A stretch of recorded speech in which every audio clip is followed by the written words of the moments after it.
Hello, welcome to another edition of Dashawns2cents. Whether a crazy UW show, look who I found, Andre Verdun. The Vandal. The Vandal. How you doing, man? Doing good already, yourself, brother. I'm sitting here with Sean.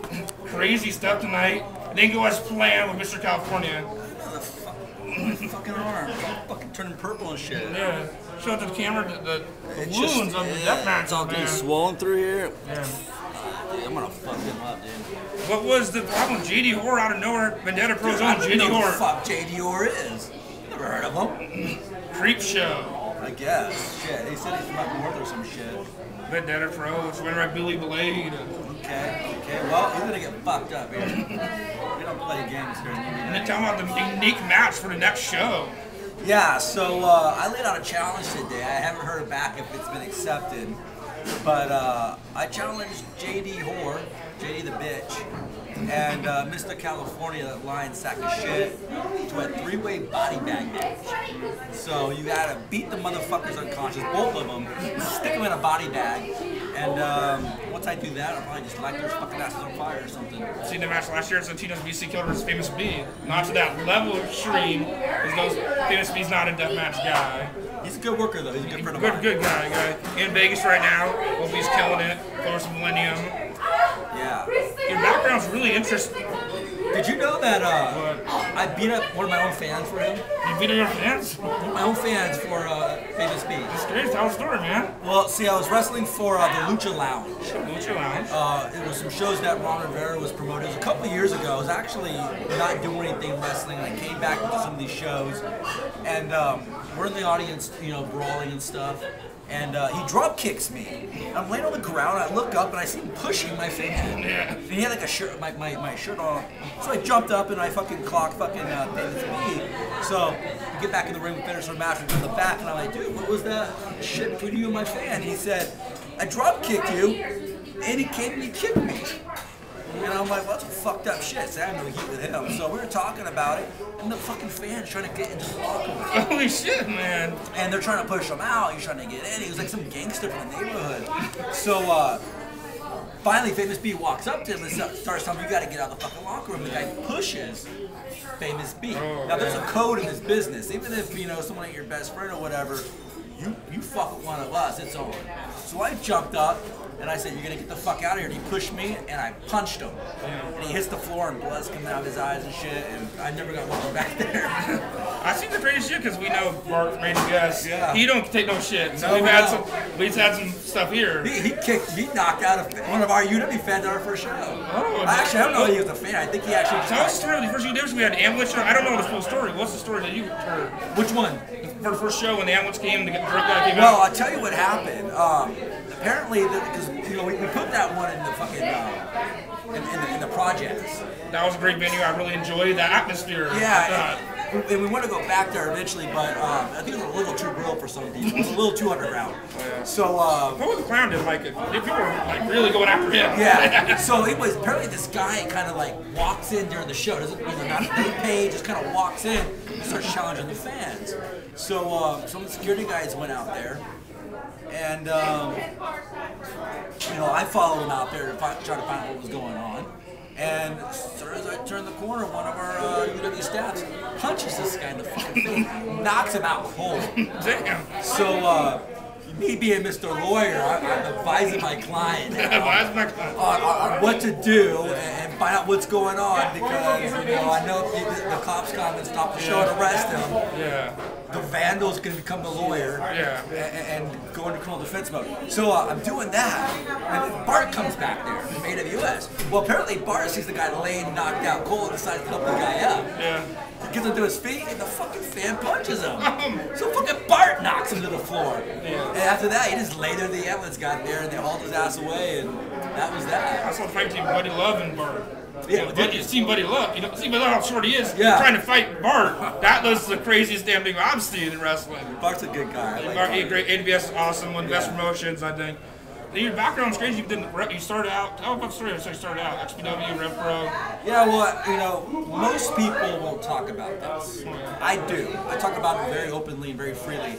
I started off as a backyard wrestler. Oh, backyard wrestling, man. So, you know, I was doing this shit like when I was in 3rd grade. And like that's how long ago. And so we were doing this stuff for years, just me and my friends. And of course, it was just us getting in the backyard and trying to like hit each other and this and that.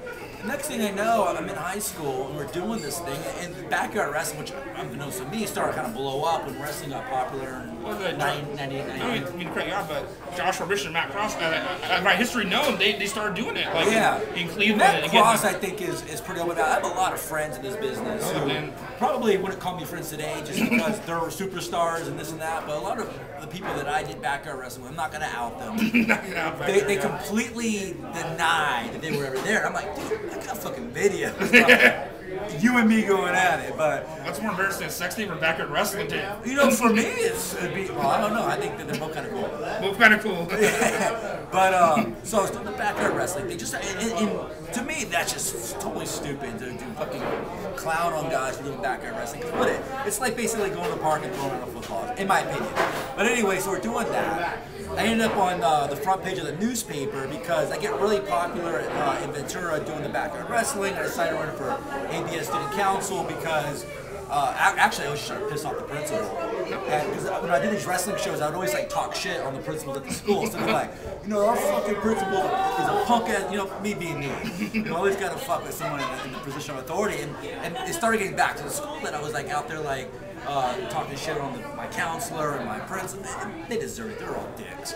So it ends up getting a newspaper that I was trying to run for ABS president to put on the backyard wrestling show, and they banned me.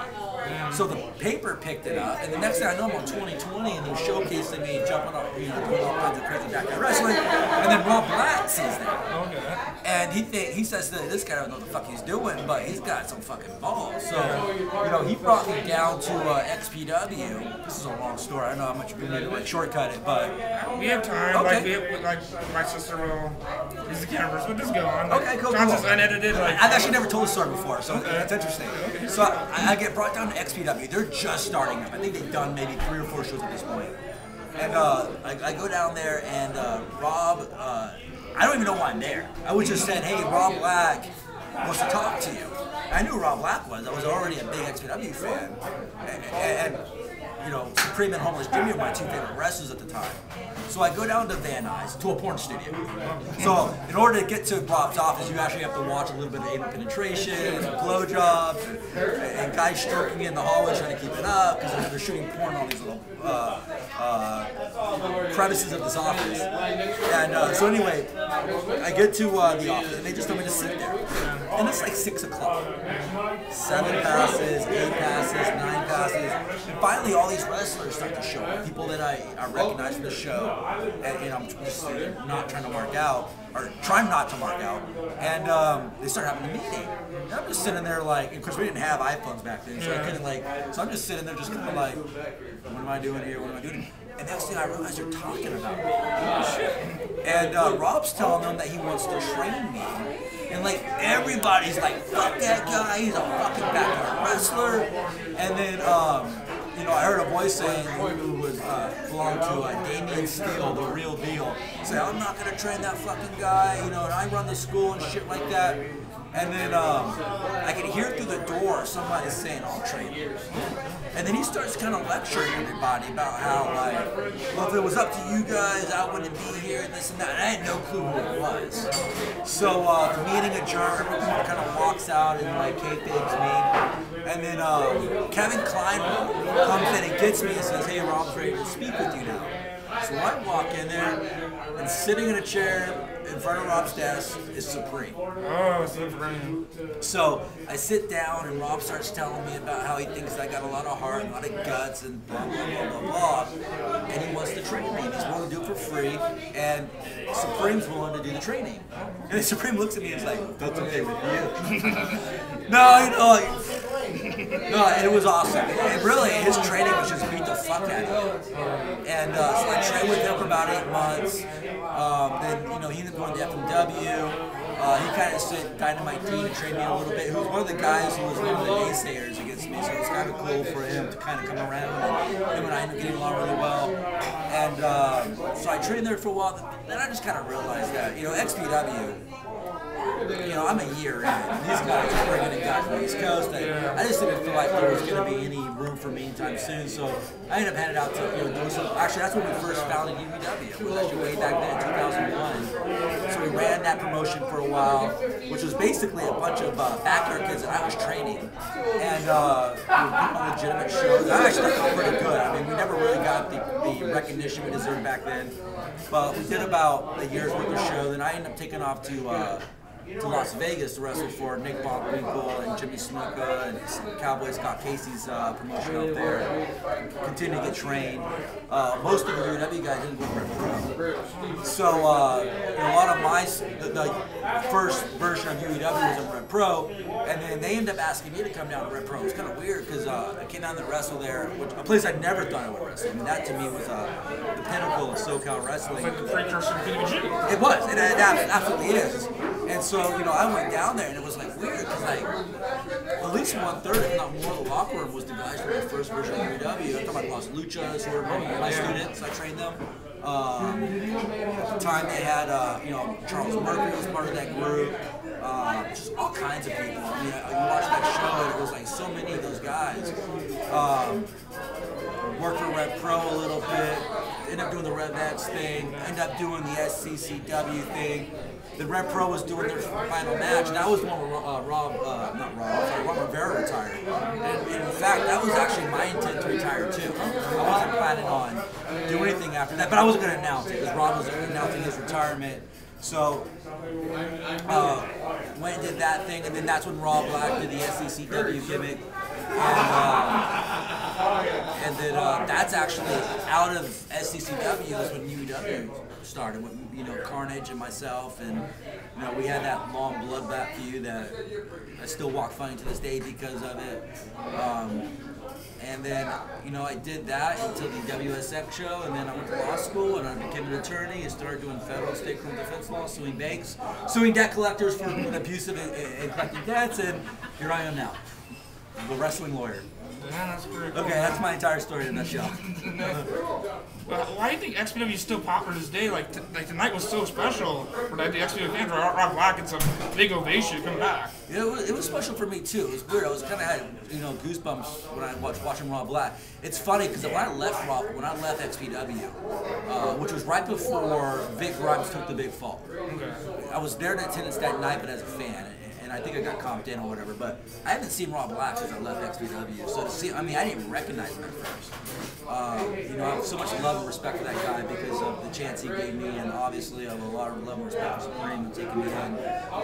And I told Rob today, I said, you know, I think that UEW in a lot of ways is kind of like the child of XPW. So a lot of these Asylum guys are here, you know, Supreme's here, and now he's here. So I don't know what his future is here. I don't know, you know, there's some rumors about XPW coming back, the real version of it. See what happens, but you know, whether it's just a night or more things happen, I love seeing Rob Black. He was the guy that everybody hated, and now, you know, everyone loves him. You know, after the, it's funny. I was telling Rob today. It was like when you were there, it was like everyone always fucking capped on XPW. Now they're gone. Everyone's like, it's nostalgia. I think people really realized that XPW wasn't that bad, and they did a lot for the SoCal scene. I think everybody's trying to copy him now. What makes UEW different than like LCW, Mex Pro, and like the guys that tried to copy what XPW tried to do and try to carry on the legacy? You know, I would hope to think that it's that we're not trying to copy XPW. Yeah, we're trying to be our own thing, and you know, we do the death matches, but you know, we do them differently than XPW, and it's funny because a lot of times when, you know, things are being done, we think to ourselves, you know, is this ripping off XPW? You know, I never saw the LCW shows. You know, Angel, another friend of mine, I know he was involved in that. You know, our thing is to really just try to mix it up, to bring some high flying in, to bring some pinnacle wrestling in, and you know, we're still early. This is only our 5th show today. You know, I think a year from now we're going to be a totally polished, totally different promotion. It's going to be so much better. You know, 4 shows in, I think we're doing good stuff. We ended up having to turn fans away today. That's crazy. You know, so I think we're heading the right direction, but we're still a long way to go. I mean, I think that no one is sitting down today's thinking we're satisfied with what we're doing today. My director is trying to wrap it up. So you got some plugs you want to plug? No, the next big show. Yeah, October 18th, 2014. That's our big show. If you haven't checked out a UEW show, that's each year that's the show to check out. It's like a Halloween themed type show. We do gimmick matches all night. The game. I got this big old fucking scar right here from the very last Red Pro show we just talked about. The barbed wire steel cage. They actually bought it from Ron and they're bringing it in, and they're gonna put Damien and Bestia versus BC Killer and Supreme, and they're gonna get crazy. And hopefully I'll be in a body bag match and I'll be fucking up California and JD Orr, and everything that happens, I think will be, it'll be a lot of fun. It'll be fun to see how this year's Hellbound progresses into next year's. Definitely got Twitter, Facebook, and involved. Yeah, UEWWrestling.com, Facebook.com/Underground Empire Wrestling, and I'm sure if you Google it, you'll find all the other stuff. I don't really do that. I barely have time to even kind of, keep up with the Facebook, which is how I find out what the fuck's going on, because half the times I find out stuff when it gets posted on Facebook. But I think that Facebook.com/Underground Empire Wrestling is the key way to stay in touch with what we're doing. Well, thanks for taking time out to be on the show, man. I love your show, and it's good to sit here on the couch and talk, and maybe in a couple months we do it again. Oh yeah, definitely subscribe and peace.